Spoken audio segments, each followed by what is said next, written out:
Over 300 people lost their lives in airplane accidents in 2024, making it the deadliest year for aviation since 2018. The final week of the year was especially tragic, with 2 of the 3 deadliest crashes occurring just days apart. This sharp rise in fatalities stands in stark contrast to 2023, which was hailed as the safest year in aviation history, with no major passenger aircraft accidents. Some disasters were unavoidable tragedies, while others should never have happened from a missile strike to a runway collision. These were the deadliest aviation disasters of 2024. The year had just begun when the first serious accident occurred. Japan Airlines Flight 516 collided with a Coast Guard aircraft upon landing at Haneda Airport, igniting a massive fire and resulting in multiple fatalities on January 2, 2024. A Japan Airlines Airbus A350 was on final approach to Haneda Airport in Tokyo. The flight had been smooth, and the aircraft was cleared to land on runway 34. Right, meanwhile, a Japan Coast Guard 8 was taxiing toward the same R runway, preparing for departure on a mission to deliver earthquake relief supplies. Following the Noto earthquake, the aircraft had already been delayed by 40 minutes, and the crew felt pressure. To make up for lost time as the Dash 8 moved along the taxiway, Air Traffic Control instructed it to taxi to holding point C5, as number 1 C5 is a designated holding point at Haneda Airport, where aircraft wait for clearance before entering an active runway. The instruction was intended to direct the Dash 8 to hold short at this location and wait for further clearance. The phrase number 1 indicated that the aircraft was first in line for takeoff, but it did not explicitly grant clearance. To enter the runway, the Dash 8 crew misunderstood the instruction. Instead of stopping at C5, the aircraft continued moving forward, crossed the holding point, and entered runway 34. Right, the same runway where Flight 516 was just moments away from landing. At that moment, no one in the control tower or aboard the A350 realized the danger. The controllers focused on managing multiple aircraft did not notice that the Dash 8 had passed the holding point and entered the active runway inside the cockpit. The pilots followed their normal landing procedures. The Dash 8 was in a blind spot, invisible. Until the final moments of the approach, a runway conflict alert appeared on the controllers' screens, a warning that an aircraft was occupying an active runway. However, the system was known to trigger false alerts, often flagging potential conflicts even when aircraft was still at a safe distance over time. Controllers had learned to ignore these warnings, and this time was no different. Unaware of the Dash 8's presence, the pilots continued their approach. Seconds passed as the aircraft descended. Fully committed to landing only in the final moments did the Dash 8 become visible in the A350's landing lights. By then it was far too late. The aircraft was too low to initiate a go-around at 5:47 p.m. The A350's left engine struck the Dash 8's tail, igniting a massive fire.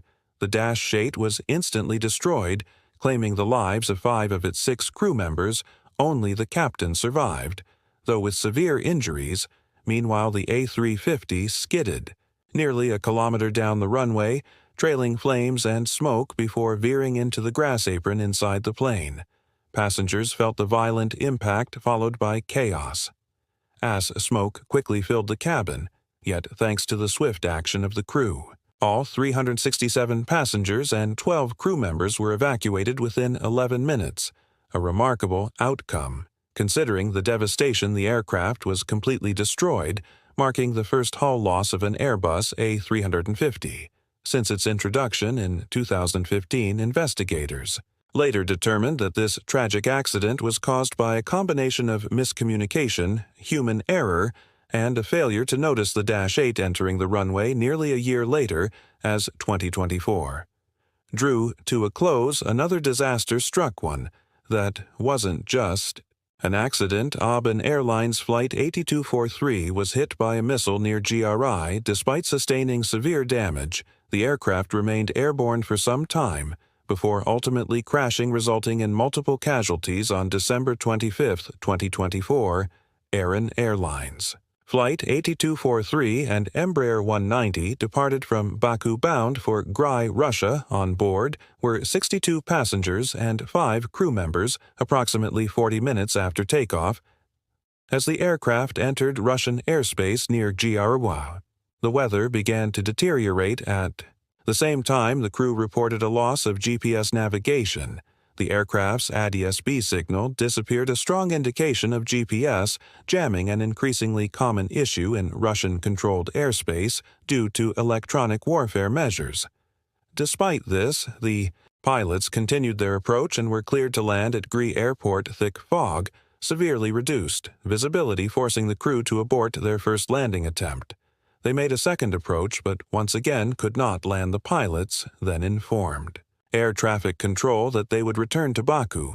But just as the aircraft turned away, disaster struck. Passengers reported hearing a loud explosion, followed by shrapnel tearing through the cabin.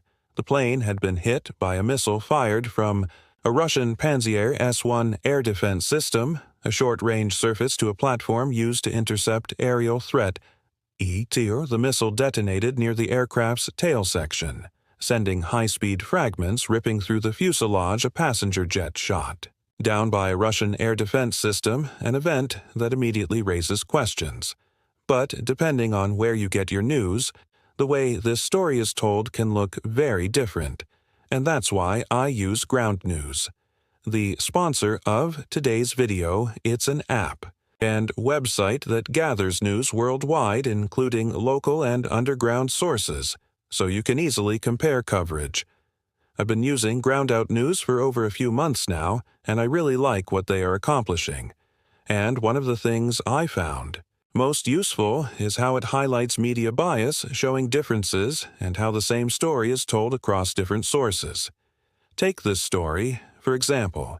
It's been reported by more than 1,000 sources, but subtle differences in wording can shape how it's interpreted. Left-leaning sources use loaded language like missile and accountability to emphasize Russia's military role. Center-leaning sour-ors take a cautious approach, using allegedly to introduce doubt and focus on airspace security.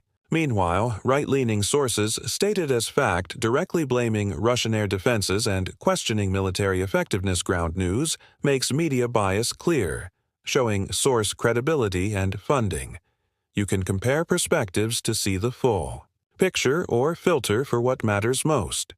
Best of all, you control what you see, not an algorithm interested. Check them out at Ground News ACI and use my link to save 40% on the same vintage plan I use for unlimited access to all their features. The crew, unaware of the full extent of the damage, initially attributed the impact to a bird strike and requested an emergency diversion. To signal distress, they set the transponder to 770, the universal squawk code for emergencies used to alert air traffic control and nearby aircraft of a critical situation. The pilots initially considered diverting to Haneda Airport, but after receiving reports of poor weather, they changed course toward Utash Airport in Makhatala. However, worsening conditions at Makhatala forced them to reconsider. With few viable options left, they decided to head toward Akou, Kazakhstan, flying over the Caspian Sea at 10:02 local time. The aircraft entered Kazakh airspace, reappearing on ADS-B, tracking while flying westward toward Akou International Airport. By this point, unstable flight conditions were making control increasingly difficult. The pilots attempted an emergency landing but could not stabilize the approach, forcing a go-around. A second landing attempt also failed. On the third attempt, a 10:30 local time communication with air traffic control was lost. Seconds later, the aircraft struck the ground 3 km from Akou International Airport. The right wing hit first, causing the aircraft to tumble, break apart, and explode upon impact. The fire consumed most of the front section, while the tail remained relatively intact, coming to rest upside down away from the main wreckage. Of the 67 people on board, 38 lost their lives, including both pilots and a flight attendant. 29 survived, many with severe injuries. Most of the survivors had been seated in the rear section of the aircraft. The tail section was riddled with puncture holes closely resembling the effects of a surface to a missile which struck as air defenses attempted to repel a Ukrainian drone attack near Grossi. Survivors later confirmed that mid-flight shrapnel tore through the cabin, injuring both passengers and crew members, the downing of Aaban Airlines Flight 8243 drew immediate comparisons to one of the most infamous aviation disasters of the 21st century flight, March 17 on July 17, 2014, March 17. A Boeing 7 was flying over eastern Ukraine when was shot down by a Russian-made Buk Surface-2, a missile fired from territory controlled by pro-Russian separatists. The missile detonated just meters from the cockpit, instantly killing the flight crew and causing the aircraft to break apart.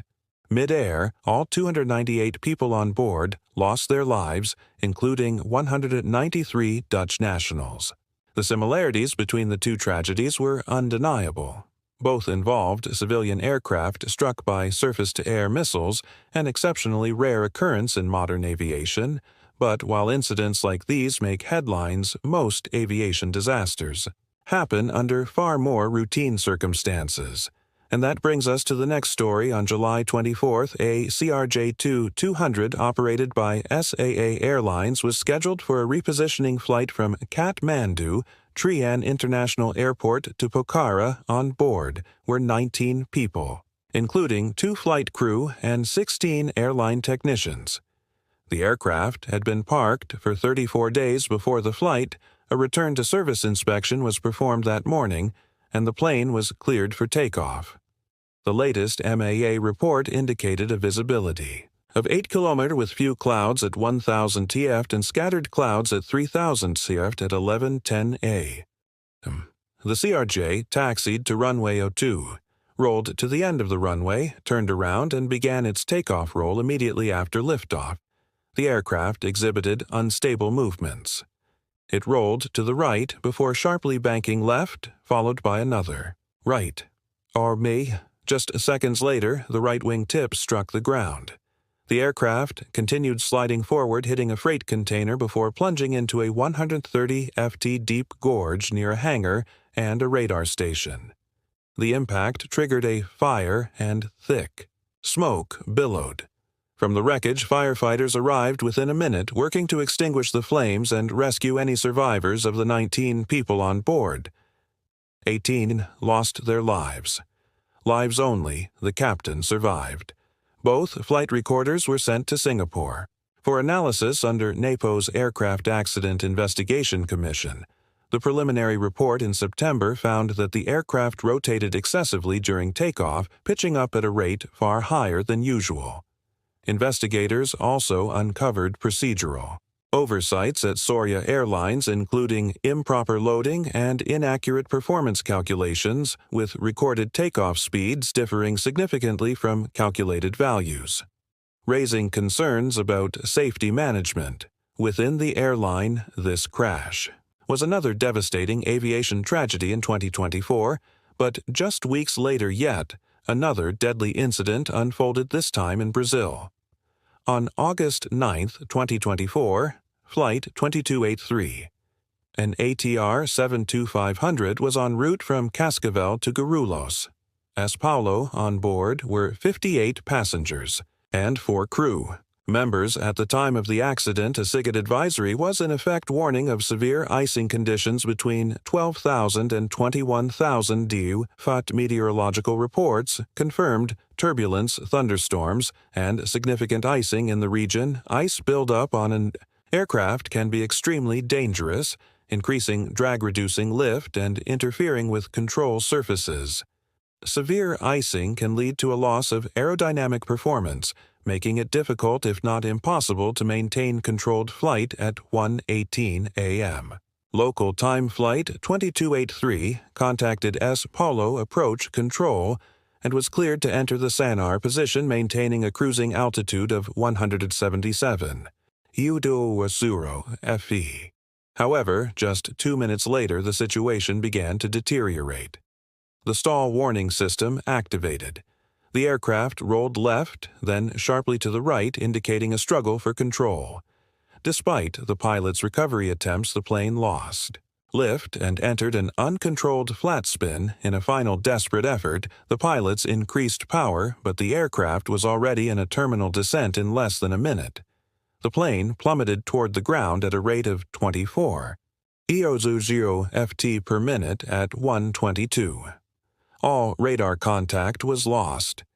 The aircraft crashed into the front yard of a house in a gated community in Venedos Paulo, approximately 76 km northwest of its destination.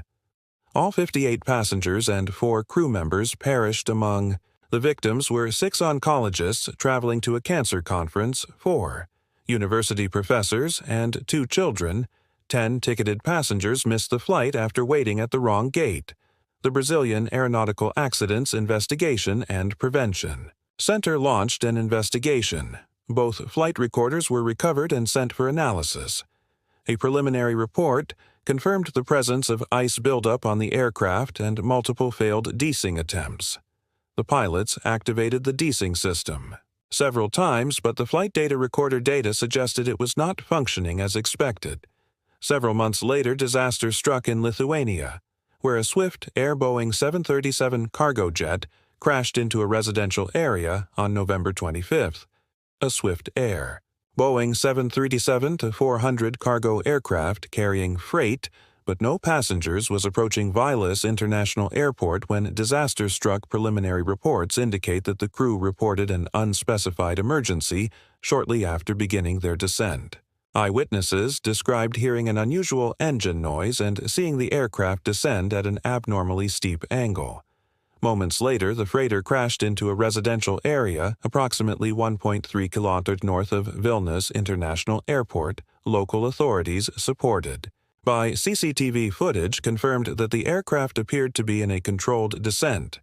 Before losing altitude rapidly, the crash site revealed significant wreckage dispersion suggesting a high-impact collision. 1 crew member was killed, and the other 3 were injured. Lithuanian aviation authorities and Swift A's safety team are investigating the cause of the crash. ATC recordings reveal that the crew issued a distress call but were unable to provide specifics before communications ceased.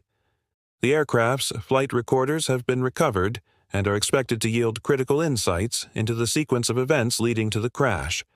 Fast forward to the year's final days when disaster struck again on December 29th. A Jeju Air Boeing 737 crashed at Muon International Airport, marking the deadliest aviation accident in South Korea.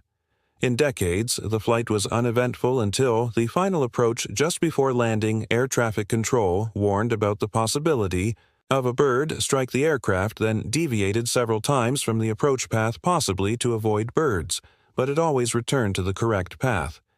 The airspeed remained stable, and the rate of descent was normal. Muon International Airport has the highest rate of bird strikes among the 14 regional airports in South Korea, with 10 incidents. In the last 5 years, the aircraft was approaching the airport around 9 a.m., a time when birds are typically most active. 2 minutes after receiving the warning, the crew declared a mayday due to a bird strike. They then initiated a go-around. The exact reason for this decision remains unclear to this day. Following standard procedure, the crew retracted the flaps and landing gear and requested to land in the opposite direction.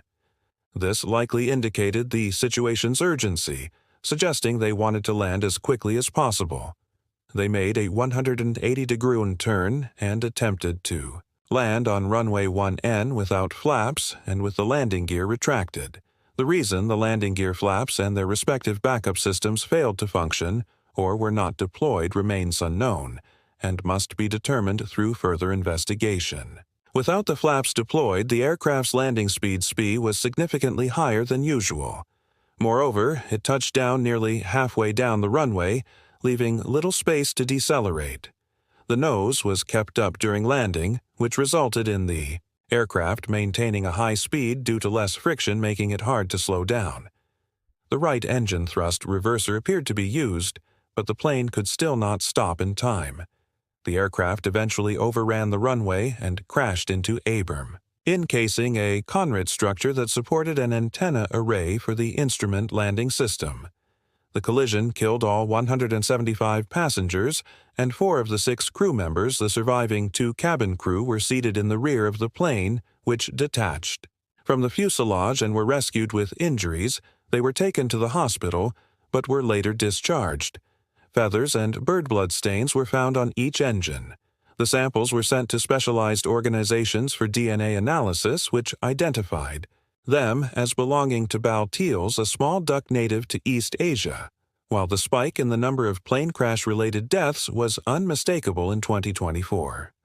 Aviation experts caution against jumping to conclusions based solely on statistics. Deadly passenger aircraft crashes remain rare, and even one major incident can dramatically impact the numbers, turning an otherwise statistically safe year into one of the worst. As Jan Arwed Roar, an aviation safety consultant, puts it, it's best to look at aviation safety over decade-long periods. I'm pretty confident that 2024 may be regarded as an outlier in years to come. In fact, according to the International Air Transport Association, 2023 recorded a fatal accident rate of 1 for every 1. 26 million flights, the lowest rate in over a decade. To put it into perspective, that means a person would have to travel by air every day for 13,239 years to experience a single fatal accident. As we reflect on the tragedies of 2024, it's important to remember that aviation safety has made remarkable progress over the years, and the industry remains one of the safest modes of transport in the world.